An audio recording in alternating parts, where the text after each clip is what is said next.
क्यों? तो स्टूडेंट्स, ये आपका फर्स्ट टॉपिक डेमोक्रेसी, हिंदी में लोकतंत्र। बट डरने की जरूरत नहीं है कि आपकी पढ़ाई चल रही है, क्लास नहीं है। इसको सिर्फ मैं इसलिए समझा रहा हूँ कि जब अभी स्टूडेंट्स मेरे पास आए तो उनको बेसिकली नहीं पता कि प्रेसिडेंट का क्या वर्क है, प्राइम मिनिस्टर का क्या वर्क है, कैसे बनते हैं, क्यों ये बने। तो मेन पर्पज ये है, ये टर्म यूज कर रहा हूँ डेमोक्रेसी, ताकि आप समझ सको उस चीज को। ठीक है, डेमोक्रेसी एग्जैक्टली क्या है? डेमोक्रेसी है जब कुछ लोग अपनों में से ही किसी एक को चुनते हैं राज करने के लिए, उन पे रूल करने के लिए। आउटसाइडर नहीं होता है वो, और वो बार बार इलेक्शन के थ्रू इलेक्ट होते हैं और वही आपका प्राइम मिनिस्टर या मिनिस्टर्स बनते हैं। अच्छा, इसकी जरूरत क्यों पड़ी? अगर हम नजर डालें तो पुराने टाइम में कुछ 100 साल पहले तक मोनार्की होती थी। मोनार्की, MONARCHY, वर्ड समझना। मोनार्की माने एक राजा का राज। उस वक्त ये होता था कि अगर राजा नहीं है तो उसका बेटा राजा बनेगा, उसके बाद उसका बेटा राजा बनेगा। और किसी का बेटा या कोई भी राजा, एब्सोल्यूट पावर उसके हाथ में है, कुछ भी कर सकता है, अच्छा हो सकता है, खराब भी हो सकता है, और उसके ऊपर पूरी कंट्री की पॉपुलेशन की, उनका फ्यूचर डिपेंड करेगा। तो आज़ादी के बाद हमें ज़रूरत थी डेमोक्रेसी की, और डेमोक्रेसी बहुत सारी कंट्रीज ने अपनाया है। डेमोक्रेसी जैसे मैंने बताया कि लोग जब अपने ही बीच से किसी एक को इलेक्ट करते हैं उन पे रूल करने के लिए, वो डेमोक्रेसी है। अच्छा, डेमोक्रेसी हमने एग्जैक्टली आज़ादी के बाद फॉलो करी, एक पर्टिकुलर पैटर्न को फॉलो किया। वो पैटर्न हमने फॉलो किया ब्रिटिशर्स का, जो लोग हम पे राज कर रहे थे। अब क्वेश्चन ये है कुछ बच्चों के दिमाग में जो उस दिन था कि यार हम लोगों ने अपना कोई सिस्टम क्यों नहीं बनाया। तो जब भी बात मास की होती है, मास मीन्स बहुत सारे लोग और उनके जुड़े हुए फ्यूचर की, तो हम कुछ नया ना करके कुछ ऐसा जो ऑलरेडी सक्सेसफुल हुआ हो उसको कॉपी करते हैं। ठीक है, क्योंकि एक जनरल क्वेश्चन अराइज होता है कि ठीक है सर, डेमोक्रेसी है, डेमोक्रेसी से आपने प्राइम मिनिस्टर को बना दिया, उसके बाद फिर प्रेसिडेंट की क्या जरूरत है? ओके, ये हमने क्या करा एग्जैक्टली मैं समझाता हूँ। ये मैंने दोनों तरफ लिखा हुआ है। ये आपका है इंडिया का फॉर्मेट और ये आपका है ब्रिटेन का फॉर्मेट, राइट? ब्रिटेन में, आपके इंग्लैंड में पार्लियामेंट दो तरीके से होता था। एक को बोलते थे house of Commons. Commons means आम आदमी, यानी वो लोग उसमें बैठेंगे जिन्हें आम लोग चुन के बैठ भेजेंगे। उसका दूसरा था हाउस ऑफ लॉर्ड्स।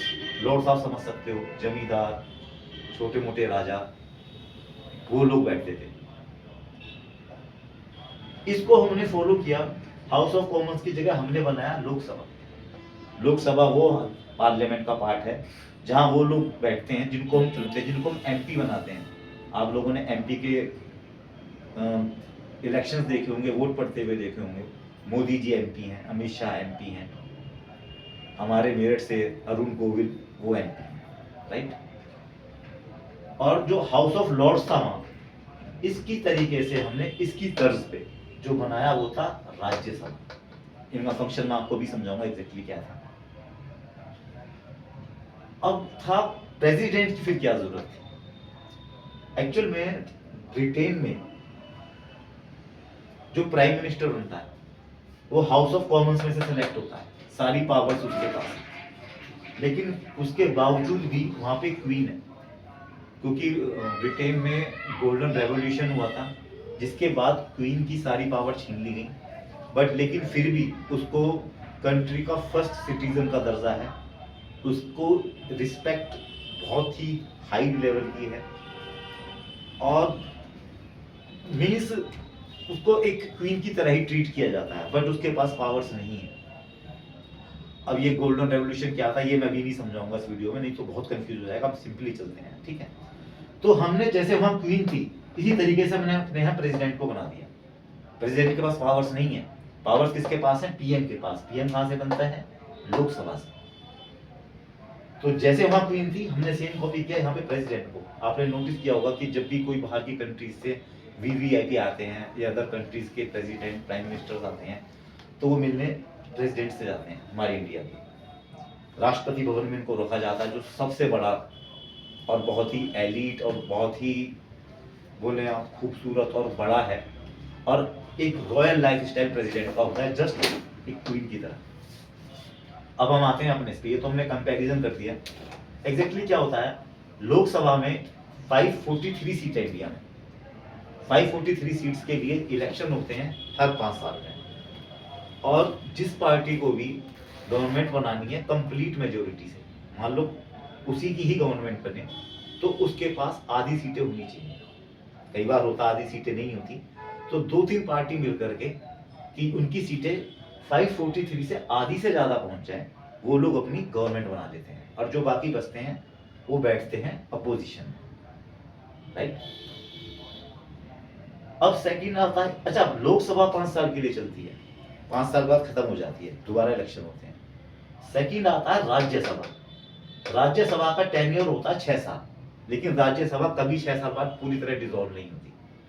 राज्यसभा का सिस्टम इस तरीके का है कि इसमें हर 2 साल में 1/3 मेंबर निकल जाते हैं या डिसॉल्व हो जाते हैं, और उनकी जगह दूसरे आते हैं, फिर बाकी के जो बचे थे 1/3 उनमें से निकल जाते हैं। और इसमें जो लोग सेलेक्ट होते हैं डायरेक्ट इलेक्शन से नहीं होते, जो स्टेट इलेक्शन होते हैं जैसे यूपी, हरियाणा, पंजाब, हर स्टेट के, उनके जो एमएलए होते हैं उनके अकॉर्डिंग इसकी सीट्स भरी जाती हैं। अब हमें इसकी और इसकी एग्जैक्टली जरूरत क्या है, दोनों की? कोई भी कानून, कोई भी लॉ वो लोकसभा से बनता है, लोकसभा बनता है, प्लस वो राज्यसभा से भी पास होना चाहिए, और उसके बाद वो राष्ट्रपति के पास जाता है। लोकसभा में जिसकी मेजोरिटी गवर्नमेंट है उसने बना दिया, ठीक है। अब मान लीजिए इलेक्शन हुए, फॉर एग्जाम्पल बीजेपी गवर्नमेंट है, या बीजेपी गवर्नमेंट जब फर्स्ट टाइम 2014 में बनी, या अभी भी, तो सारे के सारे मेंबर मैक्सिमम इसके हैं, तो हो सकता है कोई ऐसा लॉ आए जिससे इनके लोगों को फायदा पहुंचे, और उस लॉ की वजह से ये इसको पास कर दे, बट ऐसा नहीं होगा, क्योंकि अलग अलग स्टेट में गवर्नमेंट अलग अलग उसकी है। जैसे यूपी में पहले समाजवादी पार्टी की थी, या किसी और स्टेट में किसी और की है, पंजाब में आपकी थी, तो वो लोग यहाँ पोज करेंगे कि भाई ये रीजन है, ये नहीं होना चाहिए, तो सबकी सहमति से वो लॉ बनता है, वो लॉ पास होता है। आई थिंक आप लोगों को क्लियर हो गया होगा जो मैंने समझाया, क्योंकि डेमोक्रेसी क्या है, जब लोग अपने ही बीच के किसी इंसान को चुनते हैं राज करने के लिए उनके ऊपर। इसकी जरूरत क्यों पड़ी? क्योंकि पहले राजाशाही थी, मोनार्की थी। पार्लियामेंट के 2 पार्ट हैं, लोकसभा, राज्यसभा। लोकसभा में इलेक्टेड मेंबर्स होते हैं जिनको हम चुनते हैं, राज्यसभा में लोग एमएलए द्वारा चुने जाते हैं। लॉ यहाँ बनते हैं, देश के लिए कोई भी लॉ बनना है, कुछ भी है, वो सब यहाँ से शुरू होता है, उसके बेस पे चलता है। और जिसकी पार्टी मेजोरिटी से जीतती है उसमें जो हेड मोस्ट पोजीशन है वो होती है प्राइम मिनिस्टर, उससे नीचे होती है होम मिनिस्टर, जो भी मिस्टर अमित शाह पे है, फिर बहुत सारी हैं, रक्षा मंत्री हो गए, बहुत सारे मंत्रालय हैं,